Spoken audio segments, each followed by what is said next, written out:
Children, innocent, pure, and divine.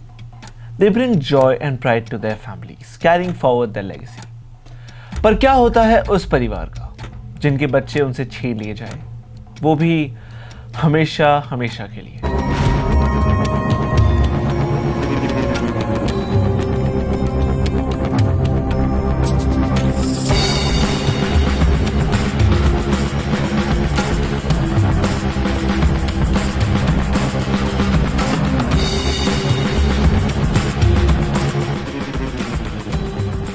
Welcome back to Chart, Chutney and Crime. Let's kickstart 2025 with a bang. Hi, I'm Krishi. And I'm Anika. Together we're diving deep into some of the most unsettling crimes that have shaken India to its core. Today we bring you a case that shook not just a family, but the entire nation. एक ऐसा case जिसमें एक परिवार की दुनिया हमेशा हमेशा के लिए बदल गई और जो अब तक हमारे दिलों में एक दास्तां बन चुका है। 1978, Madan Mohan Chopra, an Indian Navy captain, lived with his family in Dhaula Kua, New Delhi. उनके दो बच्चे थे, गीता जो 16 साल की थी और संजय जो 14 से 15 साल का था। Gita Jesus and Mary college में सेकेंड ईयर की स्टूडेंट थी और संजय मॉडर्न स्कूल में 10th स्टैंडर्ड में पढ़ रहा था। अगस्त 26 सैटरडे का दिन था जब गीता युववाणी शो होस्ट करने जा रही थी, जिसमें संजय भी हिस्सा लेने वाला था। दोनों को ऑल इंडिया रेडियो स्टेशन 7 बजे तक पहुंचना था, इसीलिए वो अपने घर से 6:15 पर निकले थे। Both the kids were very talented and bright, making their parents proud. Gita का सपना था उस शो में परफॉर्म करना और वो आज अपने सपने को सच करने जा रही थी। संजय भी उस दिन उस शो का हिस्सा बनने वाला था।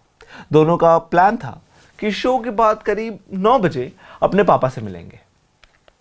So both kids left their house, and this is where the story took a dark turn. जब गीता और Sanjay all India radio station पहुंचे, कैप्टन चोपड़ा और उनकी वाइफ ने उन्हें रेडियो पर सुनने का सोचा, लेकिन जो आवाज़ सुनाई दी वो गीता की नहीं थी। They thought there might have been a change in the program or they tuned into the wrong station. लेकिन जब 8:45 बजे कैप्टन चोपड़ा अपने बच्चों को लेने पार्लियामेंट स्ट्रीट गए तो उन्हें पता चला कि वो दोनों वहाँ कभी आए ही नहीं। कैप्टन चोपड़ा घर वापस आए। घबराए हुए उन्होंने अपने रिश्तेदारों को, दोस्तों को, सबको पूछा, पर कोई जवाब नहीं मिला। एट अराउंड 10:15 PM उन्होंने पुलिस को इन्फॉर्म किया और एक मिसिंग रिपोर्ट फाइल करवाई। They searched everywhere from the police station to the nearby areas, but no trace of Chopra's children was found. Here starts a parallel story. भगवान दास, एक आदमी जो गुरुद्वारा बंगला साहिब से अपने स्कूटर पर जा रहा था, ने एक मस्टर्ड कलर की फियाट कार देखी। वो कार गोलदा खाना के पास जा रही थी। जैसे ही वो कार के पास से गुजर रहा था, उसने अंदर से कोट बचाओ बचाओ अनकोट की चीखें सुनी। भगवान दास ने तुरंत अपनी स्कूटर रोकी और कार के पास जाकर देखा। He found that inside a boy and girl were struggling with the driver and passenger. भगवान दास ने तुरंत पुलिस को इन्फॉर्म किया, लेकिन तब तक वो कार वहां से निकल चुकी थी। इंद्रजीत सिंह, एक और विटनेस, ने भी इस इंसिडेंट को देखा। He was on a scooter heading home when he saw the Fiat car speeding past him.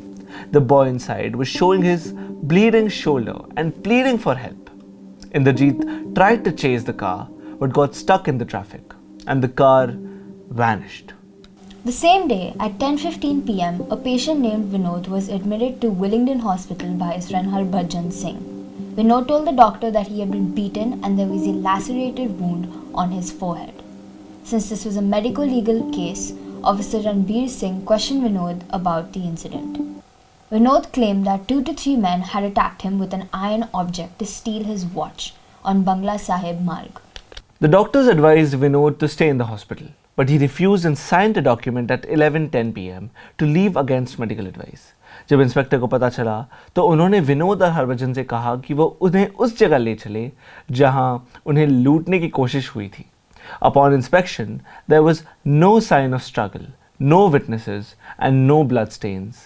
They went to the police station to verify facts. By 1:45 AM, Vinod complained of a headache and requested to see his mother. Inspector allowed them to leave after they promised to report back at 10 AM the next day. Police को ये देखकर हैरानी हुई कि विनोद और हरभजन वापस ही नहीं आए। जब वो फतेहपुरी के एड्रेस पर गए जो विनोद ने दिया था, तो पता चला कि वो एड्रेस एग्जिस्ट ही नहीं करता। हरभजन का दिया हुआ एड्रेस भी नकली निकला। जो कार का नंबर हरभजन ने दिया था जिसमें वो विनोद को हॉस्पिटल लेके आया था, वो नंबर एक वेस्पा स्कूटर का था। On August 28, 1978, at 6 p.m., Dhani Ram was grazing his cattle near the ridge when he stumbled upon two dead bodies, a boy and a girl. Police site पर पहुंची और कैप्टन चोपड़ा और उनकी पत्नी को वहां पर बुलाया। उन्होंने लाशों की पहचान अपने बच्चे गीता और संजय के रूप में। पोस्टमार्टम से पता चला कि दोनों बच्चे शार्प ऑब्जेक्ट, जिसे डॉक्टर ने किरपन पहचाना, से मारा गया था। They had multiple incised wounds and the time of death was estimated to be 54 to 60 hours prior. Bodies discover होने के बाद मीडिया ने अपने हेडलाइंस में पुलिस की इनएफिशिएंसी के लिए उन्हें ब्लेम करना शुरू कर दिया। ये न्यूज़ इतनी स्प्रेड हुई कि इंसिडेंट्स के वक्त वहां पर जो भी विटनेस मौजूद थे वो सारे के सारे सामने आए। पुलिस ने मल्टीपल लाइंस पर इन्वेस्टिगेशन शुरू की, जिसमें ये रिवील हुआ कि विनोद और हरभजन सिंह, जो वेलिंगटन हॉस्पिटल गए थे क्राइम की रात, केस में इन्वॉल्व हो सकते हैं। उनकी अरेस्ट के लिए हंट ऑर्गेनाइज की गई।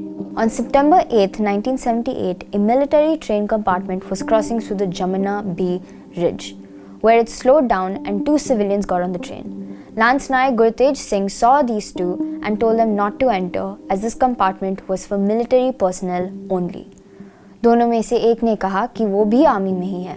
उनसे उनका आईडी कार्ड जब मांगा गया तो वो दोनों थोड़ा सा घबरा गए। One said to the other, quote, इसको भरा हुआ आईडी कार्ड दिखाओ, unquote. The military personnel immediately got suspicious and caught hold of both of them. जब उन्होंने न्यूज़पेपर में एक फ़ोटो देखी तो वो समझ गए कि गलती से ही सही, पर उन्होंने देश के दो सबसे वांटेड क्रिमिनल्स को पकड़ लिया है, बिल्ला और रंगा। यहाँ तक बिल्ला और रंगा को सिर्फ इन बच्चों को किडनैप करके इनसे रैंसम का पैसा लेना था, पर अब उनका इरादा बदल गया। There were three reasons why their plan changed. पहला, दोनों बच्चे बहुत ज़्यादा रेजिस्ट करने की कोशिश कर रहे थे, जिसकी वजह से इन दोनों को बहुत परेशानी हो रही थी और आने जाने वालों का ध्यान भी इन पर जा रहा था। दूसरा, अब रंगा और बिल्ला के पास ज़्यादा वक्त था नहीं, क्योंकि उन्हें पता था कि अब कुछ लोगों ने इनकी शक्ल देख ली है और उन्हें पुलिस के हाथ लगने में ज़्यादा वक्त नहीं लगेगा। तीसरा, गीता और Sanjay were the children of a naval officer, और ये बात की वजह से उनके पास इस परेशानी से भागने का एक ही रास्ता था, दोनों बच्चों को मार देना। They made up their minds and turned the car around towards the other direction. Sanjay और गीता को रिज फॉरेस्ट के एक secluded एरिया में ले गए, क्योंकि यहाँ रात के उस वक्त कोई आता जाता नहीं था। अंदर जाके गाड़ी रोकी और इसी के साथ चोपड़ा फैमिली की रौनक हमेशा के लिए थम गई। The murder and rape occurred simultaneously. According to Billa's confession, it was revealed that Ranga suggested raping Geeta. बिल्ला को सुनकर हैरानी हुई बिकॉज उनका मोटिव था सिर्फ और सिर्फ रैंसम में पैसे लूटना। फिर ये तीसरा एंगल क्यों? बिल्ला initially resisted but give in. बिल्ला ने इंसिस्ट किया तो रंगा ने उसे संजय को दूर ले जाने कहा, ताकि एटलीस्ट उसकी आंखों के सामने उसकी बहन के साथ ये सब ना हो। Ranga led Sanjay towards a shop, giving him Mandrex tablets under the pretext of pain relief. Meanwhile, it was just Billa and Geeta in the car. Quote, Gita ने मुझसे पूछा कि संजय को दूर क्यों ले गए हो, तो मैंने कहा, भोली मत बनो, तुम्हें अच्छे से पता है क्यों, तुम ये सब अपने भाई के सामने करना चाहती हो, unquote. बिल्ला ने कहा। Gita expressed it was not a great idea.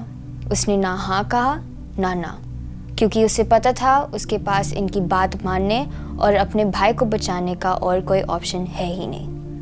Billa went on and raped Geeta, after which Ranga came and did the same. After the entire act was done, Billa ने रंगा से संजय का बारे में पूछा। रंगा ने बोला उसको बाद में पूछने के लिए, वो उस टाइम नहीं बता रहा था। Geeta heard this and started feeling scared for her brother. She saw Kirpan next door, जो उन दोनों चोरों ने एक मंदिर से उठाया था, and hit Billa on his forehead. इसके पहले कि वो कुछ और करती, रंगा ने उसी किरपन से उसे मार दिया। Multiple blows is what Billa saw in his half-conscious state, due to Geeta's attack, and he waited not a second more. He wanted to know what had happened to Sanjay. उसने रंगा से पूछा कि संजय कहाँ है, तो रंगा ने हंसते हुए बताया कि उसे भी उसने मार दिया और अगर उसकी जगह वो होता तो वो भी यही करता। रंगा और बिल्ला अब किडनैपिंग, रेप और 2 मर्डर कर चुके थे और उनके पास भागने के अलावा कोई और ऑप्शन नहीं था। The final verdict of the case was filed when Billa and Ranga were awarded death penalty on the actions of abduction, sexual assault and murder. They were found guilty on all grounds and were finally hung on January 31st, 1982. रंगा और बिल्ला के crimes एक reminder है कि humanity पर क्या impact हो सकता है जब ग्रीड और ईविल जीत जाते हैं। लेकिन हर ऐसी कहानी हमें सिर्फ डराती नहीं बल्कि हमें और ज्यादा अवेयर रहने की जरूरत भी याद दिलाती है। Until then, remember that true crime Is a real thing. So stay tuned for another Chaat, Chutney and Crime original.